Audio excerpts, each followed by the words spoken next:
Le premier ministre Justin Trudeau aura-t-il à composer avec un vote de confiance? Certains dissidents de son parti le pensent ou le souhaitent.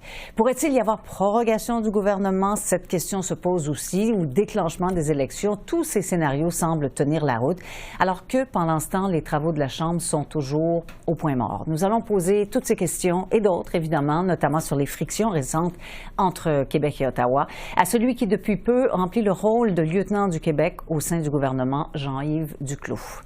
Bonsoir, M. Duclos. Bonsoir et bonsoir à tous ceux qui nous écoutent. Alors, dites-moi d'abord, est-ce que l'intention du Bloc québécois de faire tomber le gouvernement à la première occasion, qui peut arriver on ne sait pas quand, évidemment, est-ce que c'est une menace? Bien, moi, je trouve que c'est une décision un peu artificielle que le Bloc a prise de dire qu'à partir d'un certain moment, c'est-à-dire aujourd'hui, le Bloc arrêterait de travailler pour les Québécois.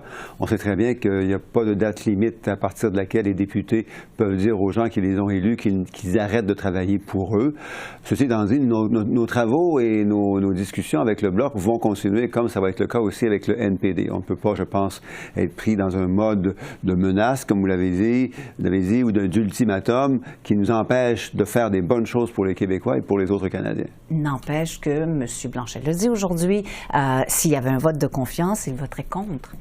Bien, c'est à lui à expliquer pourquoi il voterait contre, étant donné que nous avons été élus pour un mandat de 4 ans.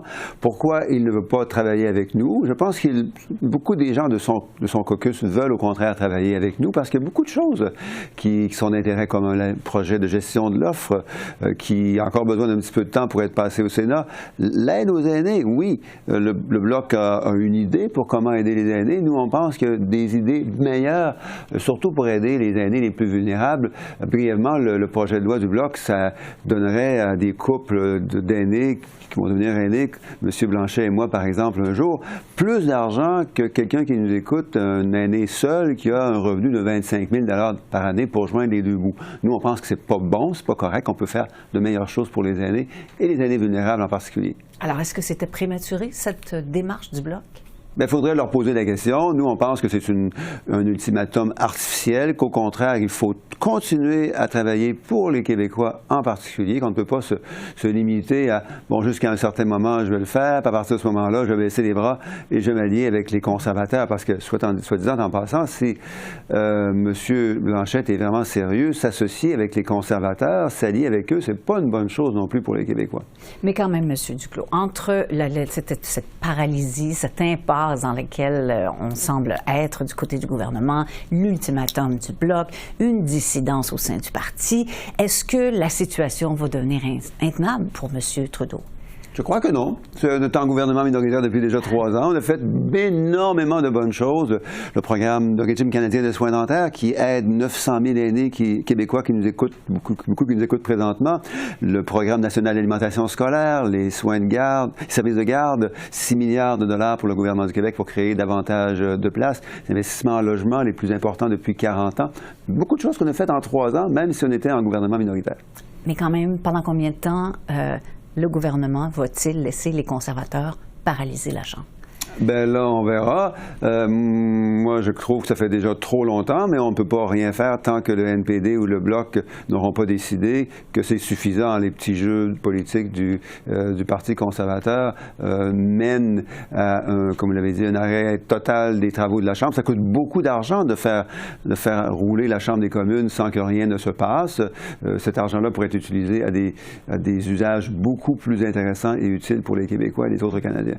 On l'a vu à la lumière des campagnes électorales provinciales qui ont eu lieu en Colombie-Britannique, en Saskatchewan, par exemple.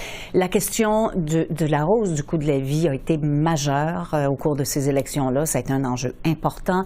Est-ce que vous pensez que c'est aussi ce qui pourra occuper l'avant-scène lors d'une prochaine campagne électorale au fédéral? Je pense que oui, ça va faire partie des décisions et des choix que les Québécois vont vouloir faire, entre autres parce qu'on a une incohérence majeure du côté du Parti conservateur qui nous dit que oui, oui, c'est plus difficile avec l'inflation post-pandémique qui a affecté tous les pays, y compris le Canada, mais eux veulent punir les gens. Ils les blâment implicitement pour l'augmentation du coût de la vie au cours des dernières années. Ils disent que c'est parce qu'on aide les gens que l'inflation a augmenté. L'inflation est maintenant à un niveau historiquement faible depuis les dernières années. Et pourtant, le Parti conservateur continue à prétendre qu'il faut faire mal aux gens pour passer à travers la hausse du coût de la vie que les gens ont pu vivre au cours des dernières années. Nous, on pense que c'est une très mauvaise réaction aux pressions de coût de la vie que vivent les personnes qui nous écoutent. Mais quand même, les conservateurs ont annoncé hier qu'ils aboliraient la TPS sur les maisons neuves de moins d'1 million de dollars s'ils étaient élus. Est-ce que c'est une bonne chose, ça? Bien, ils s'inspirent un peu de ce qu'on a déjà fait, mais ce qu'ils ont dit aussi, c'est qu'ils vont couper beaucoup d'autres programmes, dont un programme qui est en train de faire construire 8000 logements abordables juste au Québec. Le chef conservateur, quand il était ministre du Logement, il avait construit juste 6 logements abordables durant tout son mandat. On en construit 8000 avec le programme qu'il veut abolir, qu'on sait qu'il veut abolir depuis hier. Il y en a 50 000 autres qu'on a construits au cours des dernières années avec du financement du gouvernement canadien. Une très mauvaise idée pour lui de dire qu'on va mettre un petit peu d'argent quelque part en enlevant beaucoup dans des programmes qui donnent déjà de très bons résultats. Alors, parlons de vos relations avec le Québec, si vous voulez bien, des relations entre Ottawa et le Québec notamment. Votre gouvernement a annoncé la semaine dernière des réductions des seuils d'immigration. C'est crucial, cette question-là, au Québec. Le premier ministre Legault a dit qu'il était plus ou moins satisfait de ça. Est-ce que vous pensez que Québec et Ottawa vont arriver à s'entendre sur cette question pour essayer de tenter de trouver une espèce de baromètre? Bien sûr, parce que c'est collaboratif, l'immigration, la citoyenneté canadienne est par définition canadienne. Le gouvernement du Québec a des responsabilités en matière d'immigration aussi qui lui ont été accordées au cours des années. Pour que ce système continue de bien fonctionner, il faut que les deux gouvernements travaillent bien ensemble. En passant, le gouvernement du Québec contrôle presque 100 % de son immigration permanente, au-dessus de 50 % de son immigration temporaire. En dehors du Québec, au cours des derniers mois, on a beaucoup réduit le nombre de travailleurs temporaires étrangers qui peuvent rentrer au Canada, le nombre d'étudiants étrangers. On ne l'a pas fait beaucoup pour le Québec parce que le Québec préférait attendre avant de présenter lui-même son propre plan. On l'attend encore, ce plan. Il va venir éventuellement. Ce qui est clair, c'est qu'il faut combiner l'immigration permanente à l'immigration temporaire pour avoir une idée de comment faire en matière de nouveaux arrivants totaux pour reconnaître les défis démographiques qui vont continuer d'exister au Québec. Le Québec est une société qui vieillit rapidement, mais reconnaître aussi que depuis les derniers mois, certainement, le nombre de gens qui sont arrivés au pays, au Québec en particulier, devrait être suffisant pour répondre aux besoins de la main-d'œuvre. Il y a des projets importants en ce moment dans l'air au Québec. Je pense à Northvolt, par exemple. Je pense à un tramway à Québec.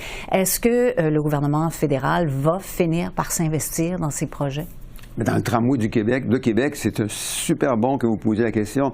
Le gouvernement canadien est là depuis 2018. Il y a 1,5 milliard de dollars qui est là, juste pour la région et la ville de Québec, pour le projet de tramway. Québec, la ville de Québec, c'est la capitale nationale du Québec. On est la seule ville de taille comparable au pays à ne pas avoir de réseau de transport en commun moderne. Pour les filières de batterie, les filières automobiles, la filière de l'aluminium vert, la filière de l'aluminium de l'intelligence artificielle, la filière des semi-conducteurs, toutes ces filières sont financées conjointement par le gouvernement canadien et le gouvernement du Québec. Même Northvolt, vous allez aller de l'avant dans Northvolt? Bien, Northvolt, à la différence du gouvernement du Québec, c'est que le gouvernement canadien n'a encore investi aucun dollar. Il n'y a rien qui a été investi pour Northvolt. On sait qu'ils ont besoin de temps avant de se lancer et de commencer à produire leurs batteries.